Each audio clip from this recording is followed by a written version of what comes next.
दोस्तों नमस्कार, सभी का स्वागत है पर्वतजन डिजिटल पर। जैसे कि आपको कल ब्रेकिंग न्यूज़ दी थी पर्वतजन ने भी कि किस प्रकार से एक सबसे बड़ा जो मगरमच्छ की जो अब तक बात कर रहे थे वीडियो बीपीडीओ भर्ती में, वो मगरमच्छ एसटीएफ के हाथ लग चुका है और अभी और बड़ी बड़ी गिरफ्तारियां होनी बाकी है। ये तमाम एसटीएफ जो अपना काम कर रही है, जिस प्रकार से उत्तराखंड पुलिस ने अपना काम किया है, ये वाकई में काबिले तारीफ़ है। और सबसे ज़्यादा काबिले तारीफ़ वो शख्स भी है जिन्होंने शुरू से लेकर अभी तक ये आवाज़ उठाई है, वो है बॉबी पंवार। आज हमारे साथ मौजूद हैं स्टूडियो में। बॉबी भाई, बहुत स्वागत है आपका। कितनी बड़ी लड़ाई मान रहे हैं, कितनी बड़ी जीत मान रहे हैं अभी तक की ये कि जो कल मगरमच्छ की जिसकी बात कर रहे थे, आखिर वो मगरमच्छ पकड़ ही लिया एसटीएफ ने? देखिए, लड़ाई तो बहुत बड़ी है और लंबी लड़ाई है। अभी लड़ाई का अंत नहीं है, लड़ाई को अंजाम तक पहुंचाना है। और जहां तक बड़े मगरमच्छों की बात है तो अभी मुझे लगता है कि अभी तक के जितनी भी गिरफ्तारियां हुई है 18, उनमें से सबसे बड़ी गिरफ्तारी मानी जाएगी। परंतु इससे भी बड़ी बड़ी गिरफ्तारियां होनी है। उसके लिए एसटीएफ की मैं टीम को धन्यवाद देना चाहूँगा, उनका आभार व्यक्त करना चाहूँगा कि जिस तरह से इन्होंने पूरी 18 गिरफ्तारियां पूरे पारदर्शिता के साथ जो किया है और इतने जल्दी में काम किया है, मतलब बहुत ही काबिले तारीफ़ है। पूरे प्रदेश का युवा आज एसटीएफ की टीम को सलाम कर रहा है। साथ में मैं मुख्यमंत्री धामी जी को भी एक भ्रष्टाचार के खिलाफ उन्होंने जो एक हथियार चलाया है, इसकी भी मैं तारीफ़ करूँगा कि धामी जी ने बहुत ही अच्छा मतलब ये कदम उठाया है, क्योंकि इसका भंडाफोड़ होना ज़रूरी था। और आगे ये देखिए कि इससे बड़ी बड़ी गिरफ्तारियाँ जो होनी है, उनके गिरबान तक हाथ डालना पड़ेगा एसटीएफ को, यहाँ की सरकार को। और अभी जो कुछ लोग बचाए जा रहे हैं उन तक पहुँचना पड़ेगा। लेकिन अब बातें ये भी आ रही हैं कि जो और परीक्षाएं हैं उनमें भी बड़ी धांधली हुई है, क्योंकि फर्स्ट टाइम ये पकड़ा गया है। क्योंकि इसका नाम जो अभी पकड़ा गया है जिला पंचायत सदस्य हाकम सिंह, इसका नाम काफ़ी लंबे समय से चल रहा था और परीक्षा धांधलियों में भी कि नाम सुनने को आ रहा, सूत्रों के आधार पर हम लोग देखें तो। आपको क्या लगता है, बाकी परीक्षाओं में भी धांधली हुई है, उन पर भी यही होगा? देखिए, बाकी परीक्षाओं में भी धांधली 100% हुई होगी। जिस प्रकार से ये भंडाफोड़ हुआ है, मैं समझता हूँ कि जो इससे पहले परीक्षाएं हुई, इसमें 2-3 घटनाओं को जोड़कर देख सकते हैं।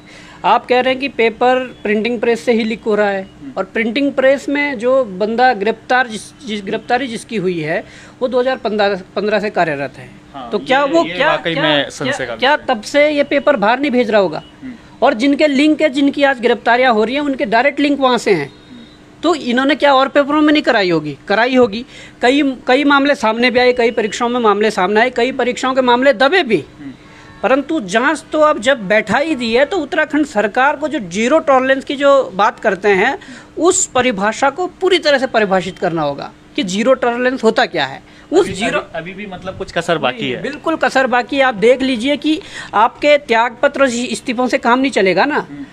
आयोग के अध्यक्ष ने इस्तीफा दे दिया कि भाई मैं इस्तीफा देता हूँ, यहाँ पर जो घटनाएं हो रही है, ये मतलब जो भी किया। उसके बाद आयोग के सचिव को वहाँ से हटाया गया। ठीक है, हटाया गया। हमारे काफ़ी लंबे समय से ये डिमांड थी कि वहाँ से संतोष बडोनी जी को हटाया जाए। ठीक है, उन्हें हटा दिया। उसके लिए भी हम उत्तराखंड सरकार का आभार व्यक्त करते हैं। परंतु उन्हें हटाया गया, उन्हें बचाना नहीं चाहिए, क्योंकि मैं समझता हूँ कि ये जो लिंक है, आपका कहने का मतलब कि हटाया गया, चलो कोई बात नहीं, हटा, लेकिन बचाना नहीं चाहिए उनको। अभी भी आपको लग रहा है कि आयोग के अध्यक्ष और जो सचिव हैं, उनकी कहीं ना कहीं इसमें मिली भगत अभी भी लग रहा है आपको? हम मान ही नहीं सकते कि बिना आयोग के इतने बड़े भ्रष्टाचार को अंजाम दिया जा सकता, वो भी हर परीक्षा में। हम कुछ नहीं, हम ज़्यादा डिमांड नहीं करेंगे। हम सिर्फ ये डिमांड करते हैं कि आयोग के अध्यक्ष और आयोग के सचिव और आयोग में कुछ और अधिकारी हैं, उनकी भी हम सूची देंगे। उनकी सबसे पहले तो संपत्ति की जांच हो और इन सबकी 2 साल की कॉल डिटेल निकाली जाए। सबसे बड़ा मुद्दा, ये गौर करने वाली बात है, 2 साल की इनकी कॉल डिटेल अगर नहीं निकाली गई तो हम एसटीएफ की जांच को बिल्कुल अधूरा मानेंगे। कॉल डिटेल में किस किस से बात हो सकती है? कॉल डिटेल में मैं आपको अगर कह दूं तो बड़े बड़े माफियाओं से बात हो सकती है, बड़े बड़े पकड़े गए हैं, अभी तक नहीं पकड़े गए, बड़े बड़े सफ़ेद पोस्ट जो नेता हैं हमारे, उनसे बात हो सकती है। इसलिए हम कॉल डिटेल मंगवा रहे हैं और 2 साल की हमें कॉल डिटेल चाहिए। उसके बाद हम जांच को मानेंगे कि हाँ, क्योंकि यहाँ पर क्या हो रहा है कि यहाँ पर बचाया जा रहा है। तबादला करके या इस्तीफे दिलवा के आप बचा नहीं सकते। 2016 का मामला आप देख लीजिए, RBS रावत ने इस्तीफा दी थी, उसके बाद क्या हुआ? कोई कार्रवाई हुई नहीं। लेकिन बॉबी भाई ये तो खुद अध्यक्ष ने कबूला है कि भाई उन्होंने विजिलेंस को और जो पुलिस को उन्होंने जांच दी थी, लेकिन वो खुद ही ढीली पड़ी हुई, उनके खुद बयान है ये अध्यक्ष साहब के।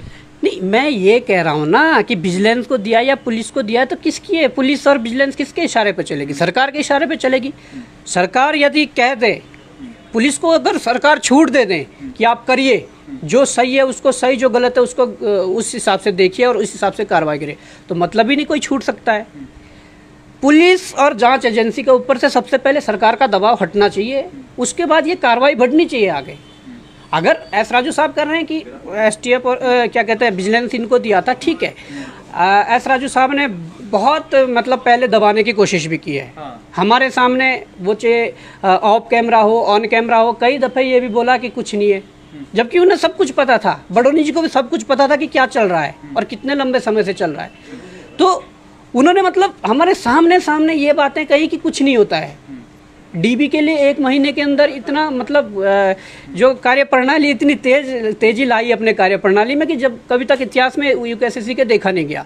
तो ये सब शंकाएं थी और फिर भी खारिज करते रहे कि कुछ नहीं है कुछ नहीं है। आज सब कुछ सामने है, परंतु मैं फिर भी कहता हूँ इनकी संपत्ति की जाँच हो, आयोग के अध्यक्ष सचिव और जो ये गिरफ्तारियां हुई है इनके संपत्ति की भी जांच हो कि इन्होंने कितने पेपरों को बेचकर कहां कहां संपत्तियां जोड़ी है, कहां रोडपति से करोड़पति बन गए हैं। इनकी संपत्तियों की जांच हुए बिना ना तो एसटीएफ की जांच पूरी होगी। अगर हाँ अन्य राज्यों में ईडी के छापे पड़ रहे हैं तो यहाँ डालिए, आप उत्तराखंड में ईडी के छापे डालिए। उत्तराखंड एक देवभूमि कहा जाता है। लेकिन मेरी एक चीज़ समझ में अभी तक नहीं आई कि अभी कह रहे हैं कि 83 लाख जो कैश जो बरामद हुआ है, तो मतलब इतने बड़े स्तर में अगर ये धांधली हुई है, क्योंकि डीजीपी साहब ने खुद माना है कि 50 अभ्यर्थी तकरीबन इसमें पास हुए हैं और भी हो सकते हैं, केवल 83 लाख अभी तक बरामद हुए हैं खाली पुलिस। आपको क्या लगता है कि कितने तक ये पूरा गोलमाल है, पूरा भ्रष्टाचार? देखिए, गोलमाल तो बहुत बड़ा है। बरामदगी में बात करूँ बरामदगी की, तो उसमें ये हो सकता है कि भाई ठिकाने लगा दिया है पैसा किसी माफिया ने या जिन्होंने ठिकाने लगा रखा है, वो नहीं हो पाई, वो वसूली नहीं हो पाई, एसटीएफ नहीं कर पाई। पर हाँ, अगर मोटा मोटा आंकलन किया जाए और पूरा इसको देखा जाए तो जब से आयोग बना होगा तब से करोड़ों का घोटाला है। कहीं ये ना हो 500, 600, 700 करोड़ का घोटाला तब से ये हो रहा होगा और ज़्यादा है। और इसमें ये बात भी कह देना चाहता हूँ, जो गिरफ्तारियाँ हो रही है इनके लिंक पहले यूबीटीआर से थे। जो यूबीटीआर परीक्षा करवा रही थी, हमारे उत्तराखंड सरकार के कुछ लोग कह रहे हैं या शायद मुख्यमंत्री भी कह रहे थे कि हम आयोग चेंज करेंगे। आयोग के बिल्डिंगों में खराबी थोड़ी है, बिल्डिंग चकाचक है, सब कुछ है। आयोग के अंदर बैठे लोगों में खराबी है। आप उनको बाहर निकालिए, वहाँ पर अच्छे लोगों को आप बैठाइए, उसके बाद आप चलाइए, पूरा आयोग चलाइए, ठीक है। परंतु ये जो यूबीटीआर से लेकर लोक सेवा आयोग और लोक सेवा आयोग से ये यूकेएसएससी तक जो पूरा जाल है, वो भी इन लोगों का है जिन लोगों की गिरफ्तारियाँ हुई है। इस संबंध में हम इसलिए इनकी संपत्तियों की जांच करना चाहते हैं कि भाई इंसान है तो वो अगर अपने संपत्ति का ब्यौरा देगा तो उस हिसाब से दे पाएगा जिस हिसाब से कमाता होगा। एक अगर कोई मध्यम वर्गीय परिवार है तो वो कितना कमाता है, या किसी अधिकारी को हम ले ले उसकी सैलरी के बेस पर या उसके अन्य जो कमाई के जरिए है उस आधार पर ही उसकी आंकलन कर सकते हैं। परंतु अगर उससे कई गुना संपत्ति ज़्यादा होगी तो जान सकते हो कहाँ से आया है और जान सकते हैं ना। सीधे तौर पर जो बच्चों के जो भविष्य के साथ खिलवाड़ हो रहा था, तो कहीं ना कहीं आज बड़ा सुकून उन बच्चों को भी मिला होगा जो दिन रात जो मेहनत करते हैं और एक्चुअल में नहीं निकाल पाते हैं पेपर, क्योंकि ये धांधली होती है और घर वाले भी सोचते हैं कि शायद हमारा बेटा ही निकम्मा है। अब बात हो रही है कि श्रेय लेने की।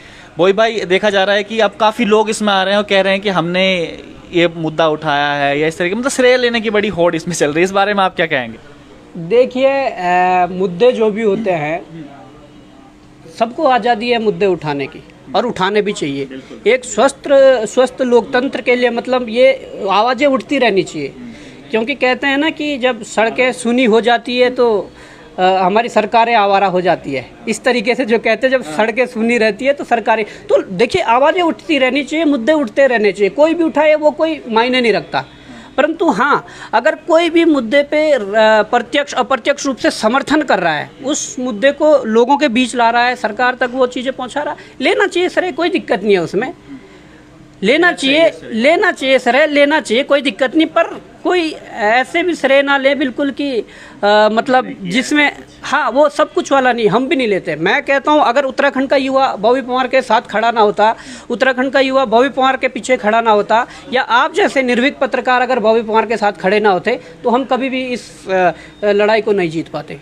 तो लेना चाहिए, हम तो कहते हैं कि लेना चाहिए जो लोग खड़े थे। युवाओं को बड़ा विश्वास भी बढ़ा है आप पे इन दिनों, क्योंकि कई युवा वो थे कि जो बोल रहे थे कि बॉबी पवार कौन होता है, अध्यक्ष कौन, हमारी लड़ाई क्यों वो लड़ रहा है, किसने इसको अध्यक्ष बनाया, हमने तो कभी वोट नहीं डाला। और आज भी वो लोग कहीं ना कहीं आपके साथ खड़े हैं और एक विश्वास आप पर बढ़ा है युवाओं का। नहीं देखिए, होता क्या है कि मैं सबको गलत नहीं मानता हूँ। कई लोगों को ये लग रहा था पहले कि ऐसा होता नहीं है, केवल ये बनी बनाई बातें हैं, ये गुमराह कर रहे हैं, इस प्रकार की चीज़ें थी।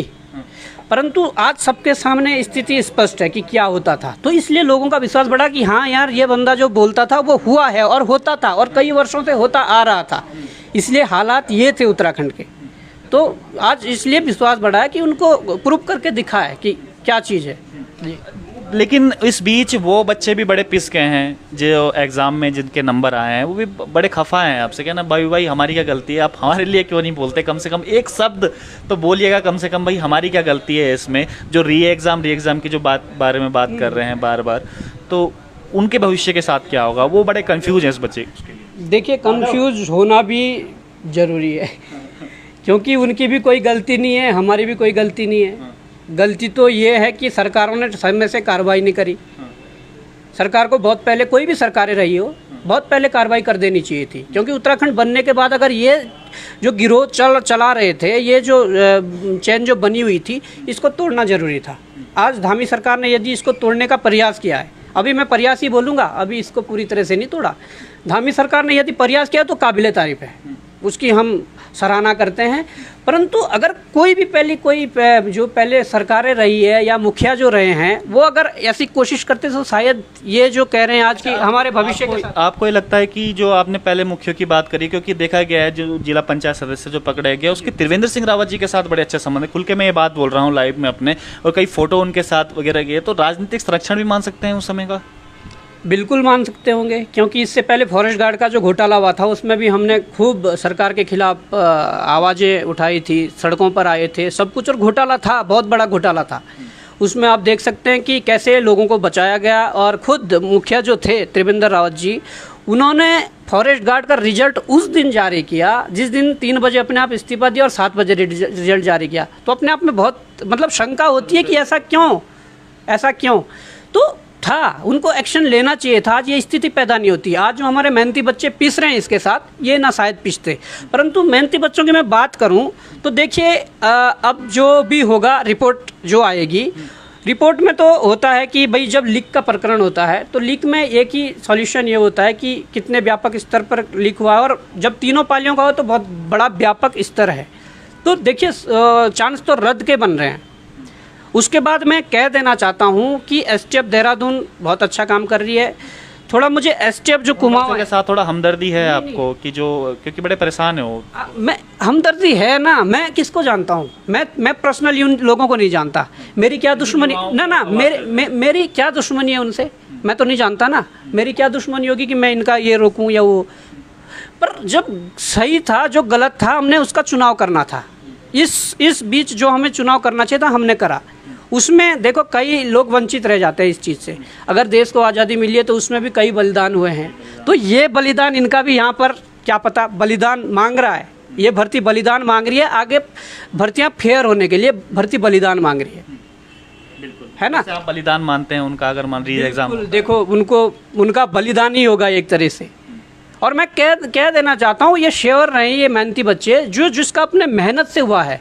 अगर इतने बड़े करप्शन ने इन लोगों ने सिलेक्शन पाया है, तो आज जो मेहनती बच्चे हैं जिन्होंने अपने मेहनत से किया है, वो हमारे टॉप 50, टॉप 100, टॉप 200 में ये बच्चे रहने हैं अगर री एग्जाम भी होता है। और की भी आप जांच की मांग करेंगे? क्योंकि जैसे कई अभी जब हम लाइव चल रहे हैं तो कई मैसेज आ रहे हैं कि वन दरोगा में भी वो हुआ था, घपला हुआ था, एलटी में भी घपला हुआ था। इनकी भी मांग उठाएंगे आप, अगर आपके पास सबूत वगैरह आते होंगे या कुछ सबूत इस प्रकार से आए हैं? देखिए, मैं कहना चाहूँगा, एसटीएफ तो है, एसटीएफ के पास वन दरोगा चला गया है। ये जैसे बीपीडीओ में थोड़ा छटनी शुरू हो जाएगी, बीपीडी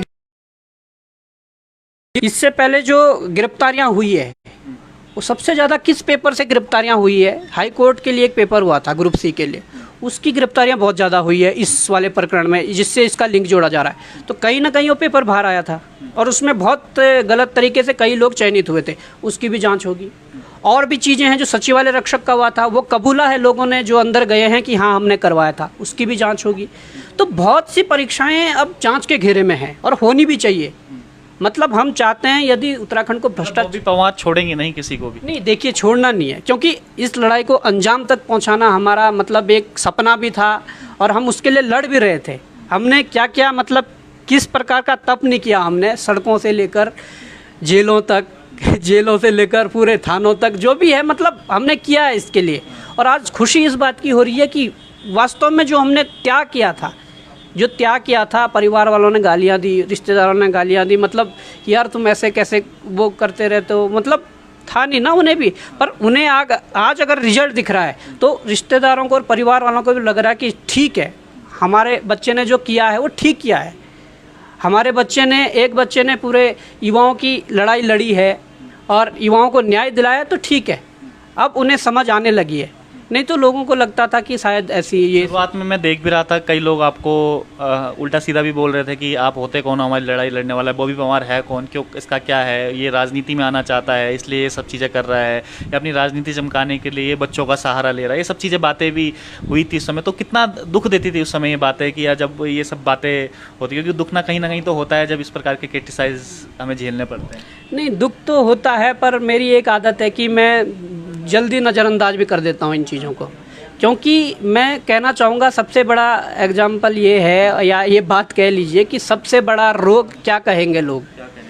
अगर हम इस चीज़ में रहे ना कि लोग क्या कहेंगे मेरे बारे में, मैं ऐसा कर रहा हूँ वो सो, तो आप कभी आगे नहीं बढ़ पाओगे। आपके जो पाँव में जो जंजीर बंधी है वो बंधी रह जाएगी। पर आप बेखौफ होकर आप आगे बढ़ते रहोगे, पर आपके अंदर ईमानदारी होनी चाहिए, आपकी सोच सकारात्मक तरफ जानी चाहिए कि हाँ आपका गोल जो है उसकी ओर ध्यान होना चाहिए। सिर्फ आपको बिल्कुल लोगों के उसमें नहीं आना है। वो कहते हैं ना कि सुने जन की और करे अपने मन की, वो चीज़ वो बहुत ज़रूरी है। कई लोग ये सोशल मीडिया पे ये भी बातें चल रही हैं कि बॉबी पवार को शायद कोई फंडिंग कर रहा है, कोई राजनेता द्वेष के चलते, इस तरीके की बातें भी सोशल मीडिया पे तमाम उठती रहती हैं। देखिए सोशल मीडिया पे तो बहुत कुछ चलता रहता है। मैं उन लोगों को भी कहना चाहूँगा कि हाँ, अगर किसी के पास ऐसे पुख्ता सबूत है तो आइए सामने मेरे साथ बैठ के चर्चा करें।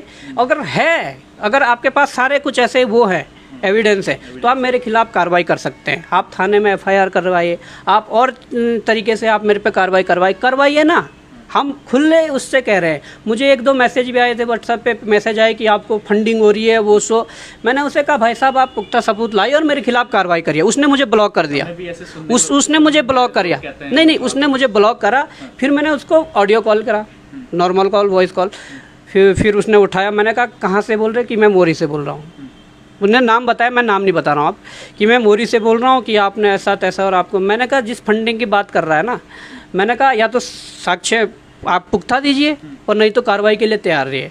मैंने कहा मैं अभी फ़ोन कर रहा हूँ एसओ पुरुल्ला और एसओ क्या कहते हैं मोरी को। फिर माफ़ी मांगने लगा ऐसे तैसे। मैंने कहा यार जो चीज़ें वास्तव में होती है वो चीज़ें ही बोला करो, क्योंकि अगर ये लड़ाई आप जीती है ना, तो हमने कहीं ना कहीं जो हमारे साथ लोग थे, हमने कहीं ना कहीं सही चीज़ें सामने रखी है। अगर हम भी कुछ फर्जी तरीके से ये चीज़ें सामने रखते तो कहीं ना कहीं लड़ाई कमज़ोर पड़ती और फिर हमें पीछे लपेटे जाते और हमारे जो कदम है वो अपने आप ही रुक जाते। पावरफुल लोग हैं इनके, बहुत पावरफुल लोग हैं, छोटे मोटे बड़े बड़े अधिकारियों के साथ उठना बैठना, इवन जो मुख्यमंत्री तक के साथ उठना बैठना, फोटो इनकी आप देख लीजिए। लेकिन इस बीच एक बात और आई है कि जब मैं आज एसटीएफ ने जब इनको पकड़ा, हाकम सिंह को जब पकड़ा, तो उसका कहना यह है कि भाई राजनीति के चलते राजनीतिक द्वेष को निकाल रहा है, इस चल के सब चीज़ें हो रहा है। ये खुद उन्होंने मीडिया के सामने बात कबूली है। देखिए राजनीतिक द्वेष क्या है अब ये पता हमें भी नहीं है। जो गिरफ्तार जो हुए हैं वो कह रहे हैं कि राजनीतिक द्वेष की बात कर रहे हैं। देखो बेरोजगार संघ का तो कोई ऐसा राजनीतिक वो नहीं है। बेरोजगार संघ ने हरीश राव जी के टाइम भी लड़ाई लड़ी, आज बीजेपी सरकार है, त्रिवेंद्र राव जी के खिलाफ भी लड़ी, तीरथ राव जी के खिलाफ भी लड़ी, धामी जी के खिलाफ भी लड़ रहे हैं। जो सही है, गलत है। जो गलत करेगा उसका विरोध होगा, जो आज सही हो रहा है उसका समर्थन होगा। उसकी सराहना होगी। हमने कहा ना कि धामी जी ने अगर हथियार चलाया है भ्रष्टाचार के खिलाफ तो वो काबिल तारीफ है, हम सराहना भी कर रहे हैं। परंतु अब देख सकते हैं कि ये राजनीतिक का जो ये वो चल रहा है, ट्रेंड चलवा रहे हैं और इस तरीके से देखा जा रहा है कि राजनीति बेरोजगार संघ से तो नहीं जुड़ सकता है, क्योंकि बेरोजगार संघ को ना तो चुनाव लड़ना है इस प्लेटफॉर्म से। बेरोजगार संघ में हर तबके के लोग हैं, वो जो बेरोजगार है वो कांग्रेस पार्टी के भी होंगे, बेरोजगार है भाजपा के भी होंगे, यूकेडी के होंगे और आम आदमी पार्टी के होंगे, जितने राजनीतिक दल है भाई हर घर से बेरोजगार है, वो बेरोजगार संघ में होंगे। तो आप उनको उस नज़रिए से ना देखें कि ये राजनीतिक वो है, राजनीतिक द्वेष बिल्कुल नहीं। राजनीतिक द्वेष हो सकता है किसी औरों के साथ हो, हमें उससे क्या मतलब। बेरोजगार संघ ने जो लड़ाई लड़ी है और आगे भी लड़ेंगे तो उसमें कोई राजनीतिक वो देखना ही नहीं चाहिए। हम इसमें एक कमेंट और आ रहे हैं कि जो कनिक सहायक का पेपर है, इसी कंपनी के द्वारा ये पेपर बनाया गया था, जो ये पूरा ये जिसने पेपर लीक का मामला हुआ, ये कमेंट में लोग बोल रहे हैं। देखिए अभी इसकी जांच होनी है कि किस कंपनी ने कब बनाया है। अभी जब परीक्षा नियंत्रक जो थे डांगी जी, उनसे जब एसटीएफ ने पूछताछ की तो वहाँ से सीसीटीवी फुटेज गायब मिले, ये जी प्रिंटिंग के पैकिंग के, ठीक है। तो भाई जब ये फुटेज ही गायब है तो क्या रह जाता, फिर तो ये सोची समझी रणनीति के तहत हुआ है। अब इसमें सचिव इन्वॉल्व है, परीक्षा नियंत्रक इन्वॉल्व है, अध्यक्ष इन्वॉल्व है, कौन इन्वॉल्व है इसका भी पता लगाना मुश्किल है।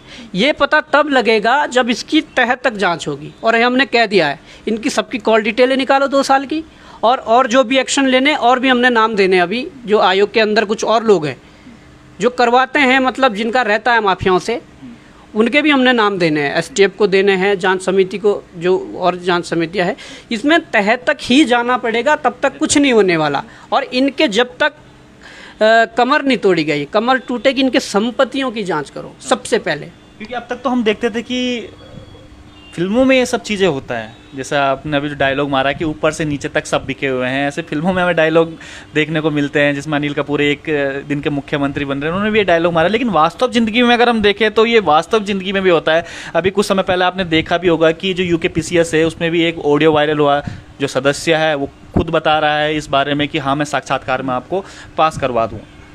तो अब ऐसा लगता है कि मतलब ये बड़ा एक लोगों को भी लगने लगा है कि ये इस तरीके से सिस्टम काम करता है, मैनेजमेंट का एक पार्ट हो चुका है। लेकिन एक बॉबी पवार ने अकेले दम पर ये लड़ाई साबित करके दिखाई है कि सिस्टम इस तरीके से काम नहीं करता है। अगर वाकई में सिस्टम को अगर ढंग से झकझोरा जाए तो इसमें अच्छी चीज़ें भी हो सकती हैं, युवाओं को जो कहते हैं कि उनका हक हकूक वो भी मिल सकता है। देखिए ये बात जो आप कह रहे हैं ना सिस्टम वाली, तो आप पहले मूवी की बात कर रहे थे कि पिक्चर में होता है, तो कहीं ना कहीं मूवी भी जो बनती है वो इन घटनाओं पर आधारित ही होती है, होता है ऐसा। और आप कह रहे हैं सिस्टम वाली बात, मैंने पहले भी आपको एक बार कहा था कि यार लोग ना उत्तराखंड में जो सिस्टम है उसके अनुसार ही ढलने लगे हैं कि ऐसा ही चलता है। और ये बात आपने कल अपने इंटरव्यू में भी कही है, मैं सुन रहा था रात को, तो आपने भी ये बात कही है कि यार लोगों को लगता है कि जो सिस्टम बना हुआ जैसा चल रहा है वैसा ही चलना है। नहीं, जहाँ पर आपको गलत दिख रहा विरोध तो करिए। आप पहले दिन अकेले होंगे, दूसरे दिन आपके साथ और जुड़ेंगे, तीसरे दिन और जुड़ेंगे, करवा बनता जाएगा। क्योंकि देखिए अगर हमारे समाज में गलत आदमी है तो गलत आदमी की संख्या बहुत कम है, वो है पावरफुल हैं, सब कुछ है, पैसे वाले हैं, पर उनकी संख्या कम है।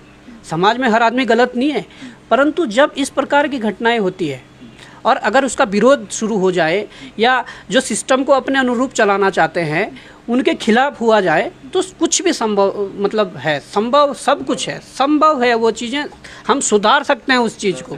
अब इसमें क्योंकि उत्तराखंड बेरोजगार संघ का बहुत बड़ा हाथ रहा है इसमें, इसको कुछ मॉडिफाई कर रहे हैं, क्योंकि लोगों को कई ऐसे मैसेज भी आते हैं कि भाई इनसे जुड़ें किस प्रकार से, हम लोग किस प्रकार से एक हम बॉबी पवार जुड़ें, या जो मान लीजिए क्या इस संगठन से हम किस प्रकार से जुड़ें, कुछ मॉडिफाई करने का इसमें आपने सोचा है? देखिए बिल्कुल 13 जिलों में 13 जिला कार्यकारिणी बनानी है, 95 ब्लॉक है, 95 ब्लॉक में 95 ब्लॉक कार्यकारिणी बनानी है और एक प्रदेश कार्यकारिणी रहेगी।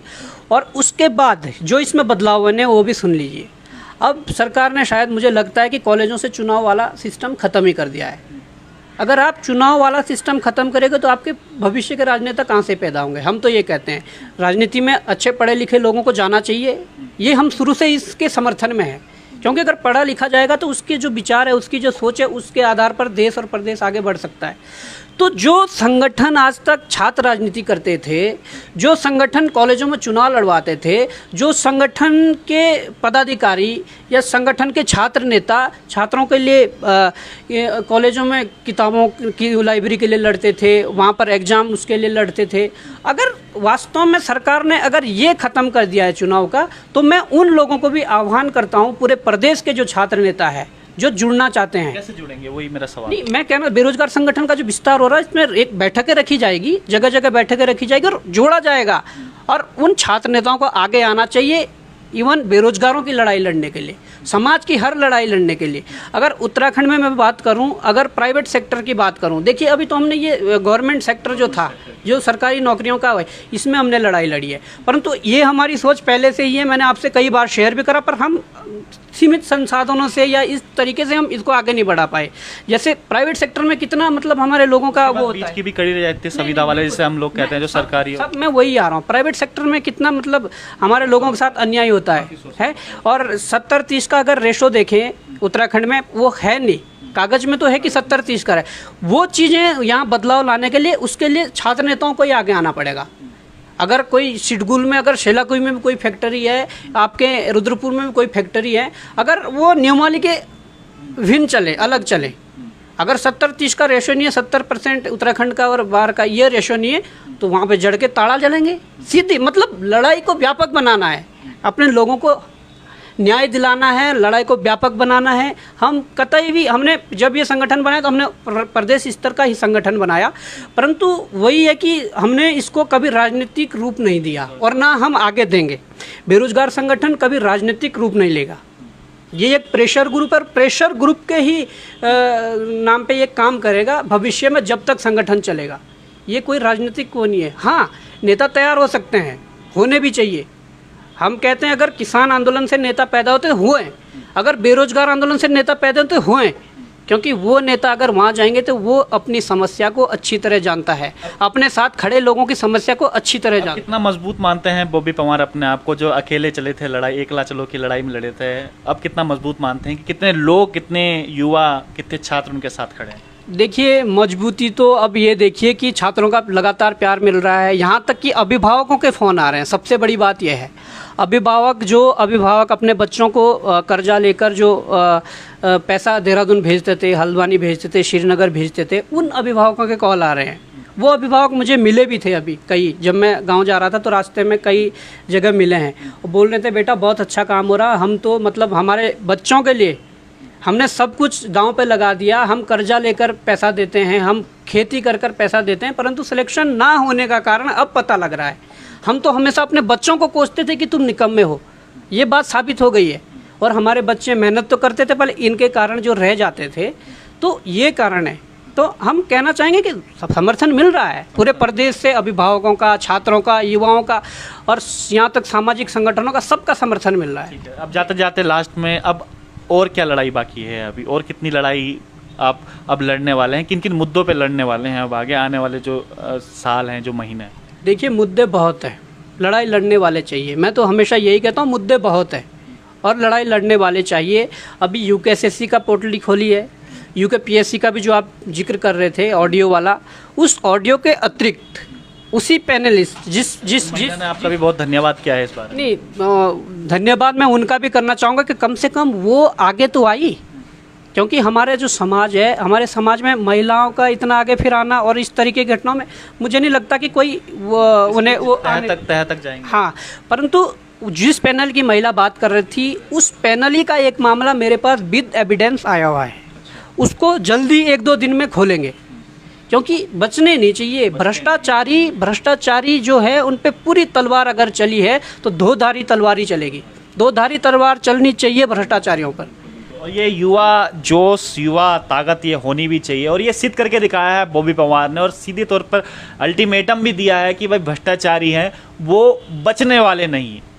अब ध्यान से देखिएगा, बॉबी पवार आने वाले भविष्य में बहुत सारे लोगों की पोर्टल भी खोल सकते हैं। तो आप ये देखिएगा कि बॉबी पवार एक बहुत बड़ी जीत, इसको हम मानेंगे, और जीत अब आगे भी बाकी है।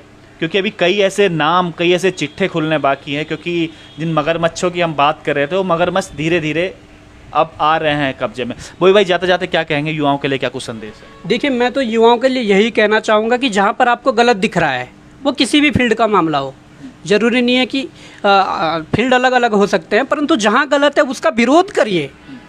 आप पहले दिन अकेले रह सकते हैं, जिस दिन आप शुरू करेंगे उस दिन आप अकेले रहेंगे, परंतु जब लोगों को लगेगा नहीं वास्तविक ये है और इनके साथ खड़ा होना चाहिए, तो लोग अपने आप जुड़ते हैं। अच्छे काम के लिए हमारे समाज के लोग हमेशा समर्थन करते हैं। मैंने कहा ना कि पहले अकेले, फिर आपके साथ जुड़ेंगे लोग तो करेंगे, क्योंकि समाज में मैंने कह दिया कि बहुत कम लोग हैं जो गलत होते हैं, बाकी बहुत सारे लोग सही होते हैं और वो समर्थन करते हैं। तो मैं युवाओं को यही संदेश देना चाहूँगा, जहाँ पर भी गलत दिखे वहाँ पर उसका विरोध जरूर करिए। आप ये मत सोचिए कि मेरे विरोध करने से क्या होता, आप कर दीजिए, बस विरोध कर दीजिए, उसके बाद आगे ऊपर वाला अपने आप रास्ते खोलता है। बिल्कुल। और बहुत अच्छी बात बोई पवार ने जाते जाते कही है कि जो गलत होते हुए दिखे तो उसका विरोध आप जरूर कीजिएगा। और अब बॉबी पवार आपके साथ खड़ा है, एक युवा, मैं कहूँगा युवा जो लोगों की आवाज़ उठाता है, बेरोज़गारों की आवाज़ उठाता है, तो कम से कम अब आवाज़ उठाने वाला कोई है आपके बीच में। तो बहुत अच्छा संदेश के साथ प्रवचन डिजिटल में हम लोग लगातार इस प्रकार से लाइव और अपडेट आपको बताते रहेंगे कि किस प्रकार से अपडेट और क्या कुछ चल रहा है इस पूरे धांधली में। तब तक के लिए बने रहिए प्रवचन डिजिटल पर।